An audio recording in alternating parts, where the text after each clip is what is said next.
नमस्कार, वंदे मातरम। मैं हूं श्यामगिरी। आप देख रहे हैं हमारा चैनल मुद्दा भारत का। मुद्दा भारत का यानी मुद्दा आपका, मुद्दा लोकसभा चुनाव का, मुद्दा देश के प्रधानमंत्री का। जी हाँ, इस समय हम देश के प्रधानमंत्री कौन होगा इसको चुनने के लिए चुनाव की प्रक्रिया में है, और हम इसी खबरों को आपके सामने तक रोज रूबरू हो रहे हैं। तो आज का हमारा जो विषय है वीडियो में ये है कि लोग कंफ्यूज हैं। विषय यही है कि लोग कंफ्यूज हैं। जी हाँ, कंफ्यूज ये है कि आखिर में कौन जीतेगा। अब की बार 400 के पार आएगा तो मोदी जी ही। तो लोग वोट देने नहीं जा रहे हैं।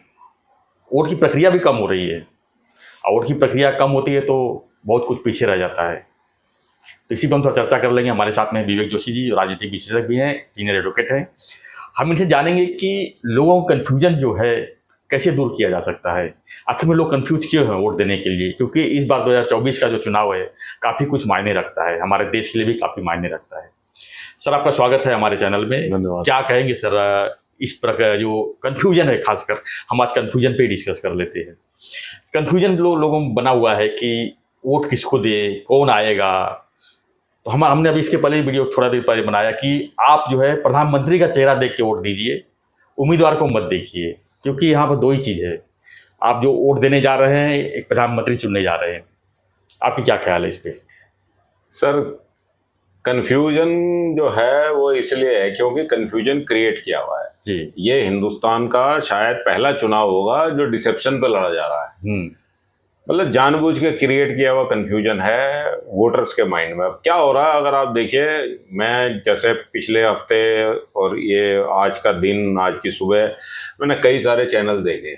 अभी ये सारे जो मीडिया कर्मी हैं या सारे जो चैनल्स हैं या सारे यूट्यूब के चैनल्स हैं, ये दो पार्ट में बट गए हैं जी। प्रो मोदी और एंटी मोदी।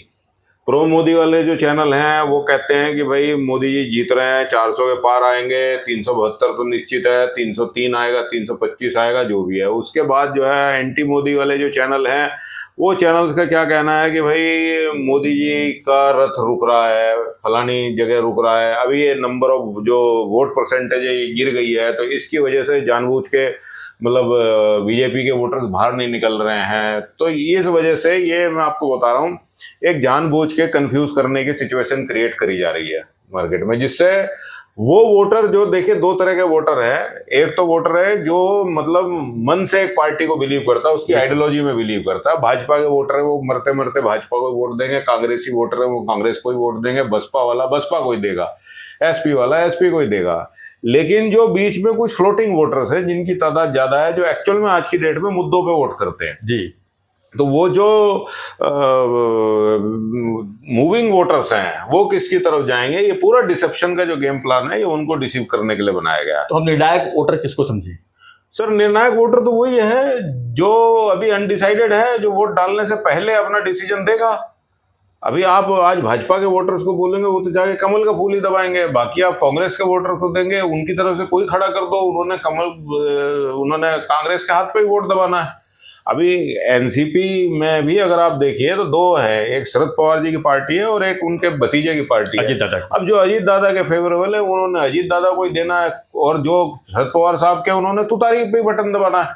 तो जो वोटर ऐसा है कि चलो भाई इधर भी जा सकता है और उधर भी जा सकता है, अगर मुद्दा जो पार्टी डील कर रही है उसके फेवर का है तो ये उसको डिसीव करने के लिए जानबूझ के इस तरह की स्थिति पैदा करी जा रही है।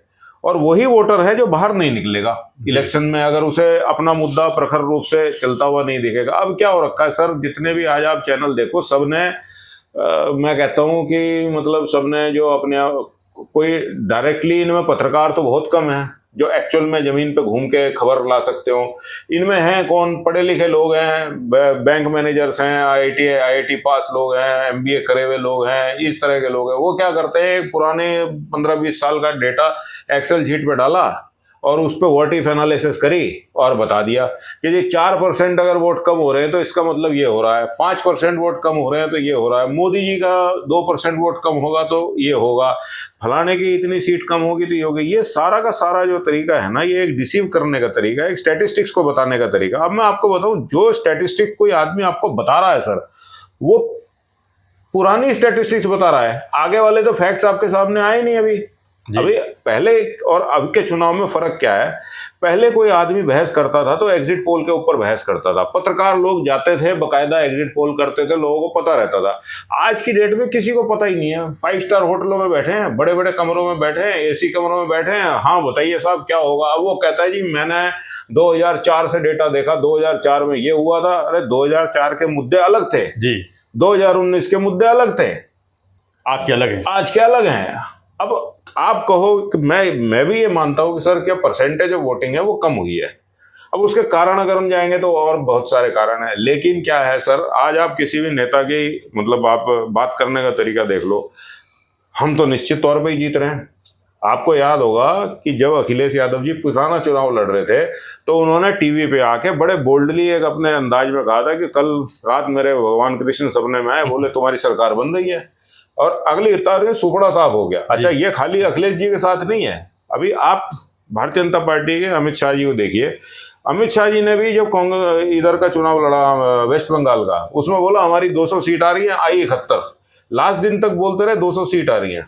तो क्या है, ये एक चाइना में एक लड़ाई लड़ने का तरीका है जिसका नाम है आर्ट ऑफ सुनजू। एक किताब है, आप वो किताब कुछ नहीं सिखाती, जैसे चाइनीज डिसेप्शन करते हैं वैसे ही वो किताब भी डिसेप्शन सिखाती है। तो जो आपको बोलना है वो आपकी हकीकत नहीं है, और जो हकीकत है वो आपको बोलना नहीं है।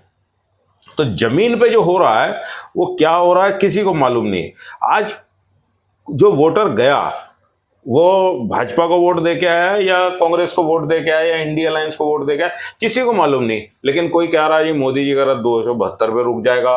आजकल तो मैं ऐसे भी चैनल हैं जो ये देख रहा हूं कि उन्होंने 200 भी नहीं आएगा, 200 भी नहीं आएगा, जिसमें मतलब इस तरह के चैनल हैं जो ये भी बोल रहे हैं कि आने वाले टाइम में मोदी जी की जगह अगर 250 पे भाजपा रुक गई तो मोदी जी की जगह पे गडकरी साहब को या अपने राजनाथ सिंह जी को प्रधानमंत्री का चेहरा दिया जा सकता है। एक नया शगुफा छोड़ दिया कि आरएसएस भी नहीं चाहता जी मोदी जी तीसरी बार पंतप्रधान बने।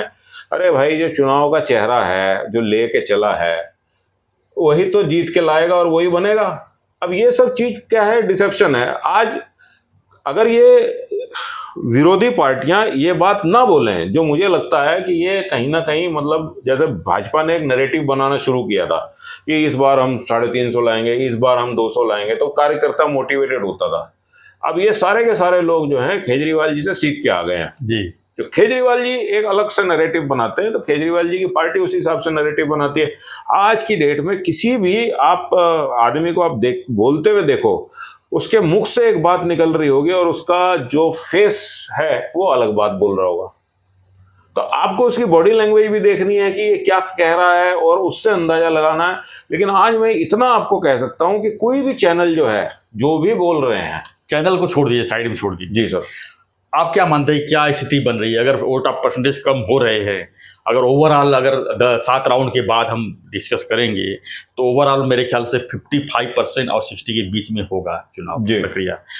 तो इसमें वोट ऑफ परसेंटेज कम ही हो गए, तो कम हो गए तो इसका मतलब हम क्या समझे कि क्या विपक्ष हावी है या पक्ष की तरफ वोट गए हैं? हम किसके मान के चले? क्योंकि लोगों में यही कंफ्यूजन है कि ये वोट जो कम पड़ रहे हैं किसकी तरफ पड़ रहे हैं, कौन बाहर आ रहे हैं, कौन ऐसे हैं जो घर से निकल नहीं रहे हैं, इनकी संख्या क्या एक तरफ के लोग हैं या दूसरे तरफ के लोग हैं, क्या आप मान रहे हैं इसको? लोग इसी में ज़्यादा कन्फ्यूज। देखिए, जो कोर वोटर है जी, दोनों एनडीए और इंडी गठबंधन का, वो तो बाहर निकल के वोट दे ही रहा है जी।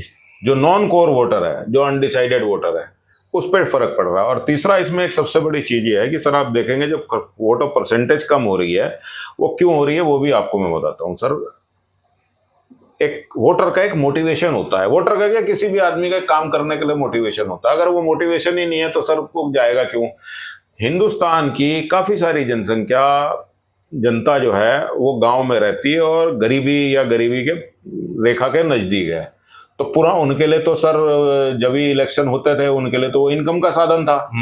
ये तो आपने कई बार टीवी पे देखा होगा कि इधर वोट डाला, उधर 500 का नोट मिल रहा है या 2000 का नोट मिल रहा है या इसका मिल रहा है। आज उनके पास वो इंसेंटिव नहीं है क्योंकि बाजार से कैश खत्म हो गया।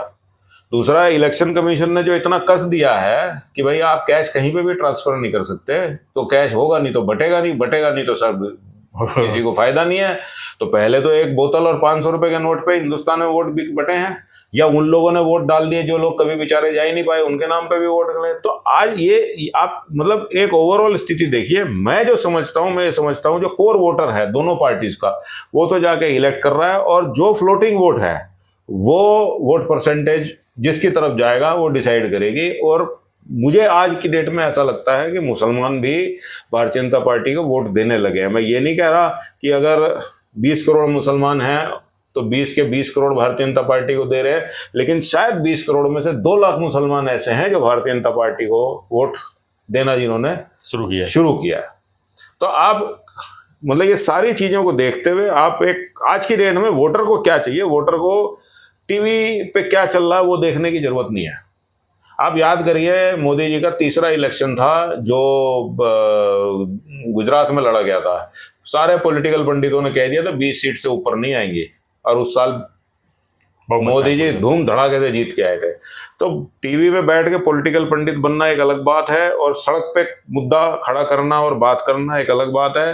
लोग कह रहे हैं कि उद्धव भाई के लिए एक सिंपैथी वेव है। वो सिंपैथी वेव अगर होती तो सर सड़क पे दिखती, वो सिंपैथी वेव कहीं दिखती नहीं है। उसी तरह से सर जिस पार्टी का लीडर ही डिसाइडेड नहीं है, उस पार्टी को लोग वोट देके क्या करेंगे। जिस पार्टी का कोई गेम प्लान नहीं है, जिस पार्टी के पास कोई चेहरा नहीं है, जिस पार्टी के पास कोई स्ट्रेटेजी नहीं है, जिस पार्टी ने जोर नहीं लगाया, वो उसको वोट देके क्या करेंगे सर। तो मुझे नहीं लगता कि जो चीज टीवी पे चल रही है वो सच है सर। धन्यवाद सर। तो हमारा भी मानना यही है कि जो वोटर्स हैं वो बड़ी संख्या में, यानी करोड़ की संख्या में कुछ नए वोटर्स भी आए हुए हैं, और उसमें ऐसे भी वोटर्स हैं जो कि राजनीति में रुचि ही नहीं रखते हैं और बोलते हैं कोई भी चुन के आए हमको क्या करना है। तो ऐसे लोग ही वोट देने नहीं जा रहे हैं, मुझे ऐसा लगता है, जिसकी संख्या जो है लाखों में है। तो वोट ऑफ परसेंटेज तो बढ़ गई है, यानी कि जो 2009 की हो, चाहे 2014 की हो, चाहे 2019 की हो, उस तो हर साल जो है वोटरों की संख्या बढ़ती है। जब वोटरों की संख्या बढ़ती है तो और वही लोग वोट नहीं देते हैं जो जिसकी संख्या बढ़ गई। जैसे यंग जनरेशन, कोई फर्स्ट टाइम वोट देने जा रहा है तो बोलता है छोड़ो यार क्या वोट देने के मतलब है। कुछ लोग एक्साइटमेंट में वोट देते हैं, कुछ लोग बैठे रह जाते हैं। तो ऐसी संख्या भी बहुत है पाने में। तो काउंट तो सबकी हो जाती है, काउंट सबकी होती है, और जब वही लोग वोट नहीं देंगे जो राजनीति में रुचि नहीं रखते हैं, तो ये होता है कि भाई वोट ऑफ परसेंटेज कम हो गए। तो वोट ऑफ परसेंटेज जब लोगों की संख्या बढ़ती है तो उसके हिसाब से परसेंटेज भी कम होती है। ऐसा मेरा मानना है। ठीक है, जो भी है तो कंफ्यूजन जो है 4 जून का इंतजार कीजिए। 4 जून का इंतजार सारा कंफ्यूजन दूर हो जाएगा। और 4 जून के पहले हमारा मतलब मकसद ये है कि लोग बड़ी संख्या में लोग वोट देने के लिए बाहर आए। ये हम हर 2 जून को जी 2 जून को शाम को 7 बजे के आसपास, 6 बजे 7 बजे जी 7 बजे 6 बजे वोटिंग खत्म होगी। एग्जिट पोल को आप सही मानते हैं आप? सर वो काफी हद तक सही होंगे, क्योंकि एग्जिट पोल ही सही बात बताएंगे कि भाई क्या हुआ। लेकिन अभी जो चुनाव हुई विधानसभा के, उसमें एग्जिट पोल पूरा उल्टा पड़ गया है। जैसे मध्य प्रदेश को बोले थे कि कांग्रेस जीतेगी, राजस्थान कांग्रेस जीतेगी, तो उल्टा हो गया। सर ईमानदारी से करा हुआ एग्जिट पोल कभी उल्टा नहीं पड़ेगा। अगर मेरे को मतलब सर्वे बहुत सारे आए, आपने देखा होगा सर्वे के ऊपर हमने कितनी वीडियो बनाए, तो क्या वो सही मानते हैं? मैं तो सर सारे सर्वों आप करोड़ों लोग जो है वोट करते हैं, आप 2-4-10 हजार लोगों से पूछ के आप क्या मान लेंगे कि क्या रहा है? सर मैं तो ये मानता हूँ जो सर्वे लोगों ने किए हैं उस सर्वे की सत्यता कितनी है, वही तो बात है। जो आदमी वोट देने गया है, जो आदमी वोट दे के आ रहा है, उसको क्या आपको सही बता रहा है कि वो वोट दे के गया या नहीं दे गया? ये सब एक अनुमान है। अनुमान और एक्चुअल में हकीकत, ये दोनों अलग अलग चीज है। तो आप 2 जून को शाम को 7-8 बजे तक का इंतजार करिए। हम 2 जून का इंतजार नहीं करें, हम सीधा 4 जून का इंतजार करेंगे और हम उस दिन लाइव करेंगे। धन्यवाद, बहुत बहुत धन्यवाद। तो आपका क्या कहना है वोट ऑफ परसेंटेज के ऊपर? हमें जो है प्रतिक्रिया जरूर लिखिए, और लोकसभा चुनाव जुड़ी खबरों के लिए बने रहिए हमारे साथ, देखते रहिए हमारा चैनल मुद्दा भारत को। चैनल को लाइक, शेयर और सब्सक्राइब जरूर करें। धन्यवाद। जय हिंद। जय हिंद, जय भारत।